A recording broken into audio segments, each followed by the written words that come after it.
Hi everyone, welcome back to the next diecast.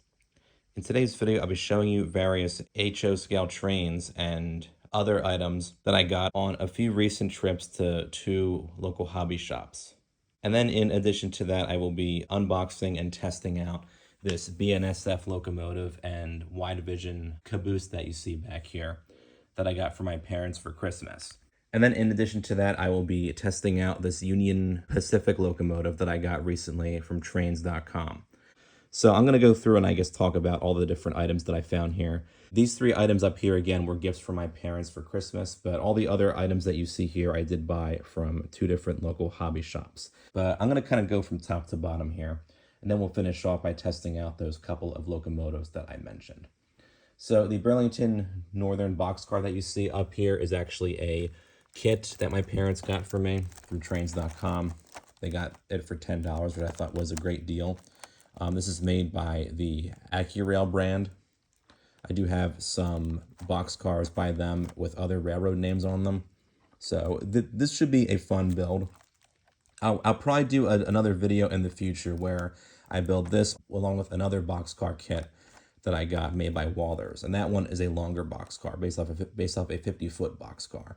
This is based off a 40-foot boxcar. So again, this should be a fun build. Then, of course, we have the BNSF GP15 locomotive and the BNSF Wide Vision caboose, both made by Walthers. And my parents got these for me from trains.com for Christmas, along with the Burlington Northern kit that I showed you. So this is a GP15 locomotive. I already have another one of these GP15 locomotives made by Walthers, and that one has the CSX road name on it. So this one I'm guessing should be just as nice as that one. And my parents got this for, I think, just over $68, and the regular retail price is actually closer to like $82 maybe, so I think they got a good deal on this one for sure. And the wide vision caboose will certainly go good with the locomotive, so I'm really excited to open up these and test them out. And now we'll take a look at all the different trains and other items that I got from two different local hobby shops. We'll start on this side first. So from one of those two stores, I was able to find this Great Northern 40-foot boxcar made by AHM, or Associated Hobby Manufacturers. I paid about $9 for this one, which I thought was a good deal because this has not been made for quite some time, and this particular brand has not been made for quite some time either. So that was definitely a cool find for sure. And then up next we have the Amtrak Maintenance caboose made by Bowser. I believe it's made by Bowser. Yep, it is. Bowser's known for making both built kits and as well as unbuilt kits of various trains. This one, as you can see, has a couple of pieces I think that have to be installed. So I'm not sure if this was shrink wrapped later or if this is how this particular caboose came from the factory, at least as far as this model goes. But I do like collecting cabooses, and this is kind of a unique one. So I was happy to find this one for sure, and I paid $12 for it. We'll put that one aside. The BNSF hopper car, this is made by Walthers. Lots of details on there with the BNSF inscription and the logo on the sides. Then you have all the different information on the bottom half as well. It does have the metal trucks and the knuckle couplers, which is a very nice touch. So this was definitely a really good find, and I'm happy that I found it. Up next, we have this High Cube Union Pacific boxcar made by Tyco. This one I think was about maybe like $5 or $6 or something. The only other High Cube boxcar that I have is also made by Tyco, and it has the Illinois Central name on it. So I was happy to get a second High Cube boxcar to add to my fleet of boxcars. But as you can see, it has all the different details on here. Union Pacific actually did have, I think, a few of these High Cube boxcars, and this is, I think, fairly accurate to how it would look. Although the logo is a little bit, I think, too fat. And some of the text, I think, was changed a slight bit by Tyco for this model. But I think for like a really cheap model, Tyco, I think, did a good job, especially because this would have been made probably in like the 1970s or the 1980s or so. So I was happy to find that one there. And this hobby shop does always have a nice selection of different Tyco rolling stock, which I always like to take a look at. And then usually get stuff from, too.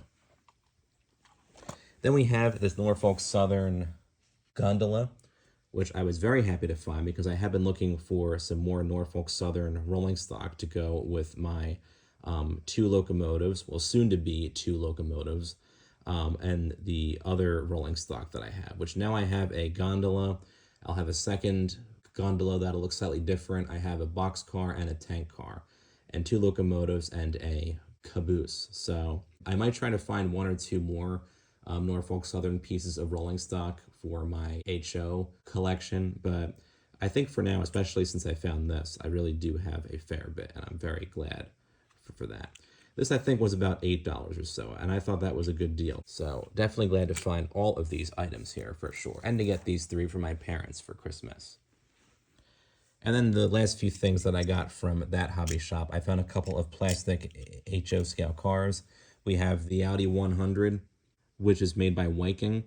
I think I paid only like $5 for this or something, so that was a good deal, I think. I always like getting some more cars to add to the layout.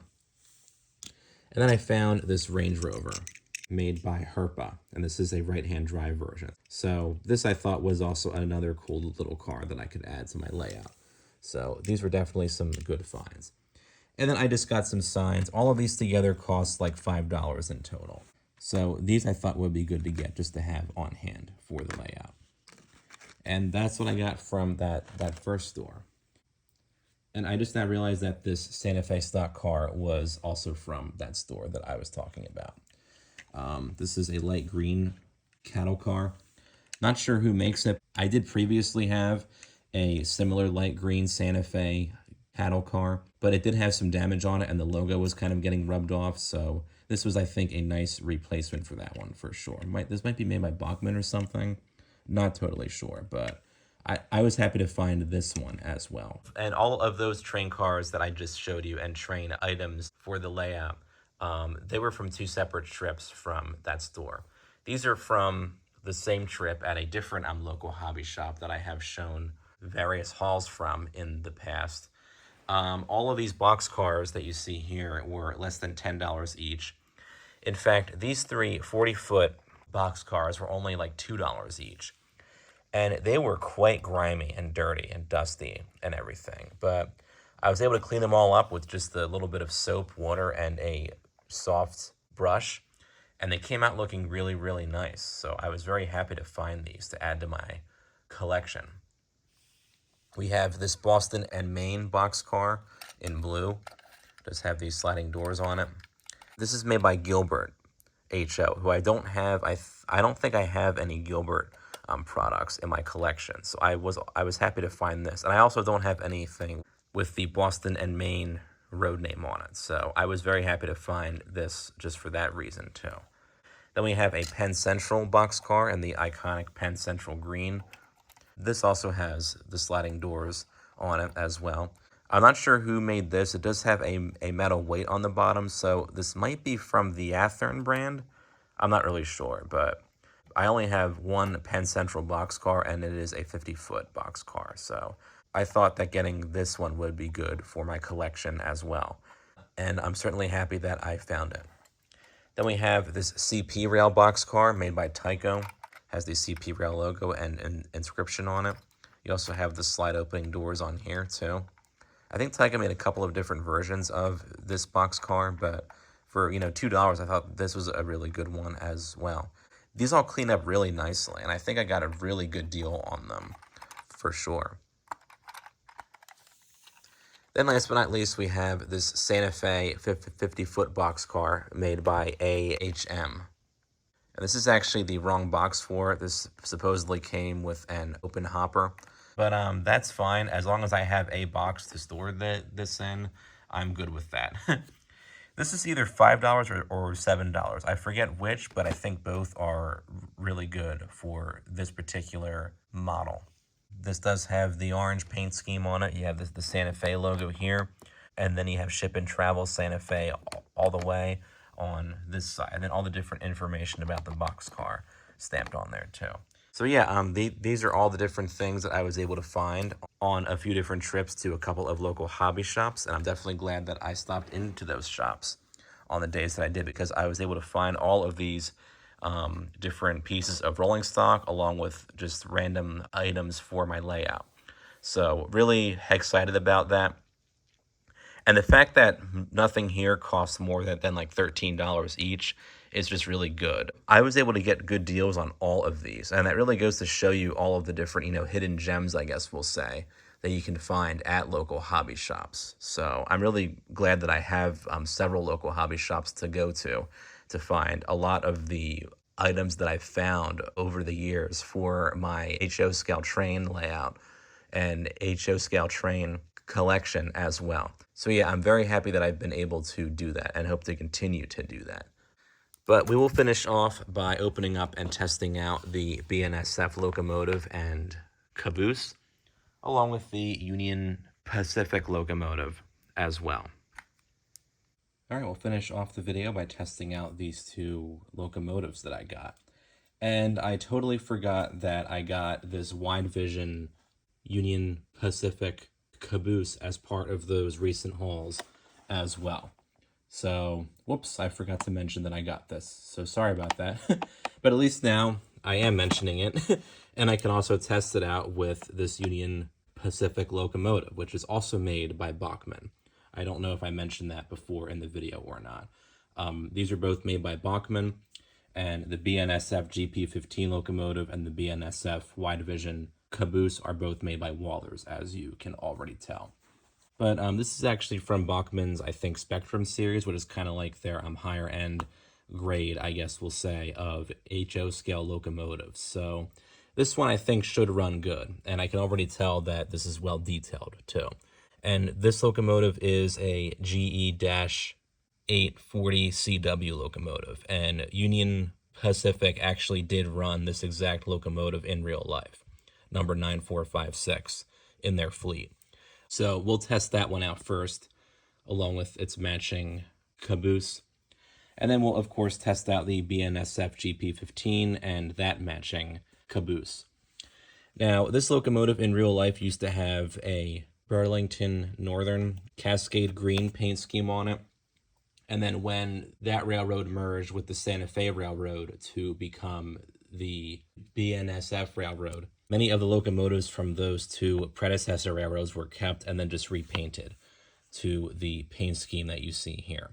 So BNSF 1478 did actually exist in real life.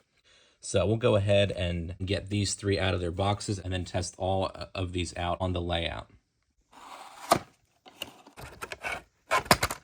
Okay, here's the Union Pacific Wide Vision caboose by Bachmann. I already have another version of this where the Union Pacific inscription is different, and then you have the Union Pacific Shield logo on it as well. But on this one, you just have the inscription and then the number down here in red lettering. And this also has the nice painted red roof. The other caboose that I have is just all yellow. It doesn't have the red painted roof on it. But on this one, you do have that.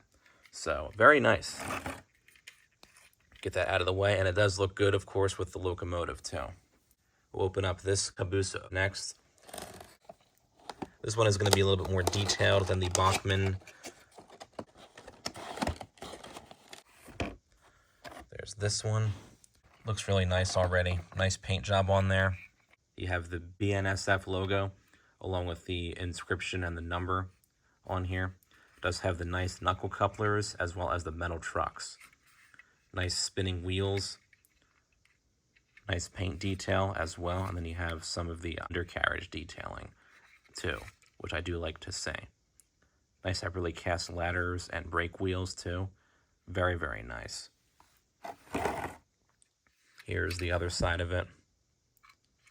And then we'll unbox the BNSF GP15 locomotive by Wallers.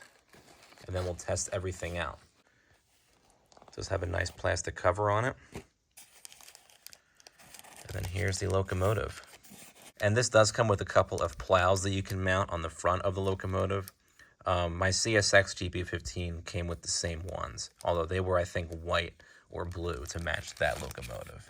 But I do like how Wallers does include some extra components like that with their locomotives at times. As you can see, this is still in the shrink wrap, so we'll get this out of the shrink wrap and get it out of the styrofoam. I thought it'd be sealed up in some kind of bag, but it's actually just a piece of plastic that you can then unravel like so. There's the GP15. Looks really nice, which you can kind of expect for a Walthers model. And of course, the BNSF road name looks really nice on here, and the paint scheme too. Very cool. I think those plows should just kind of clip on the front here, but there is nice detailing with all the different numbers and with just the overall paint job and the handrails and everything too. Very nice. But we'll go ahead and get all these up on the track and test them out and see how they all run. All right, up first we have the Bachmann-840 CW locomotive. Again, looks really well detailed because it is a Bachmann Spectrum series model. But we'll see how this runs. Already got everything turned on. Let's give her a go. Starts right up. Runs pretty good. And fast too. I'm surprised. I paid about $54 for this, I want to say. Look at that. Really nice.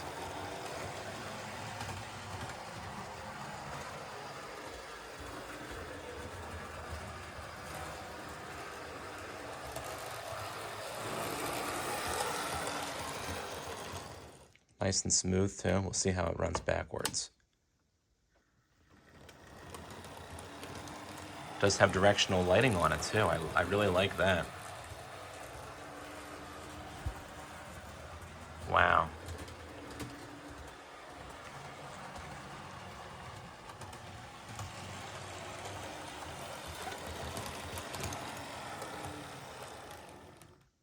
That runs really nice, both forwards and backwards. Now we'll see how it'll run with some freight cars. All right, got the locomotive hooked up to some box cars. And then, of course, in the back, I have the caboose. We'll see how this runs with the box cars.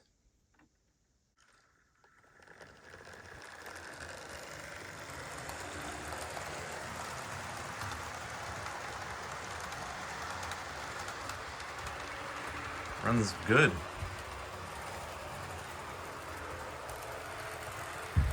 It's a fast speed too. So this could probably pull a few more cars too. But wow. This runs great.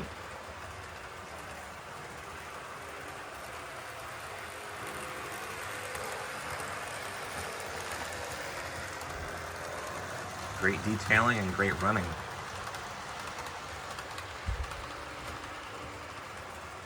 Very nice.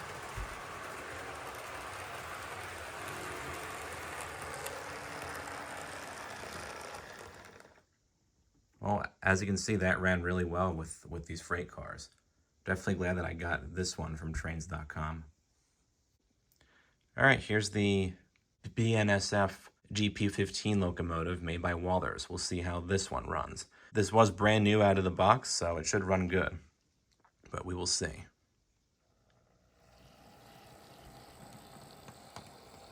There we go.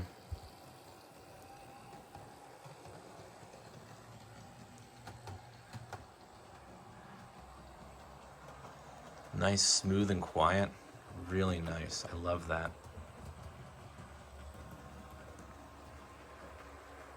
The headlight and cab light are nice and bright. Love seeing that. A little on the slow side, but that's, I think, how this locomotive would be in real life. And this runs exactly like my CSX GP15, also by Walthers.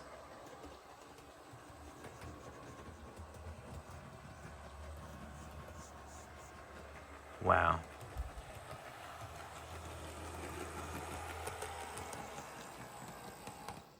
We'll see how it runs backwards, and then we'll test it out with some freight cars. This does have directional lighting on it too. Very cool.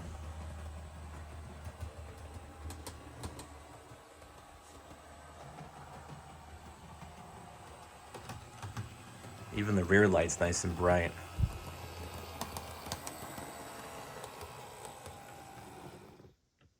Very nice. Now we'll see how this one runs with some freight cars too. All right, I got the GP15 hooked up with some freight cars here. I was running this particular consist with a CSS locomotive, so that explains the two CSX box cars in the front here. And then I hooked up the BNSF caboose. So we'll see how this runs with the box cars.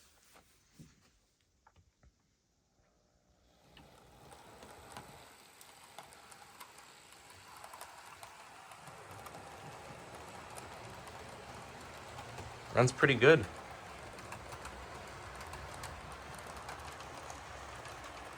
It's pretty much at the same speed too, even with this load of cars on it. Very nice. This should be able to pull a few more of the box cars, I would assume.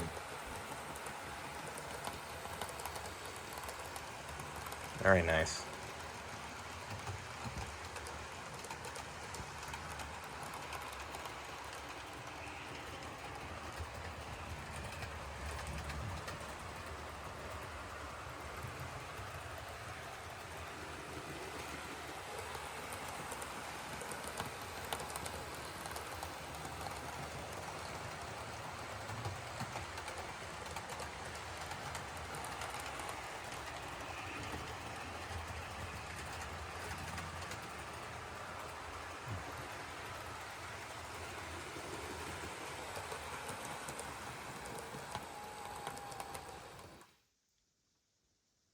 Wow, this locomotive both looks really good and runs really good. I'm definitely glad that I got it.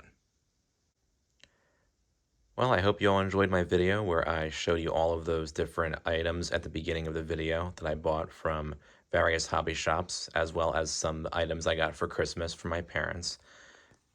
And then, of course, in the second half of the video where I tested out these two locomotives paired up with these two cabooses.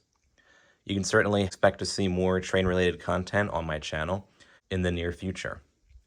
Feel free to comment down below with your thoughts on all the different trains that I showed you in the video, and perhaps which one was your favorite that I ended up buying or receiving. And don't forget to subscribe to my channel. Thanks for watching.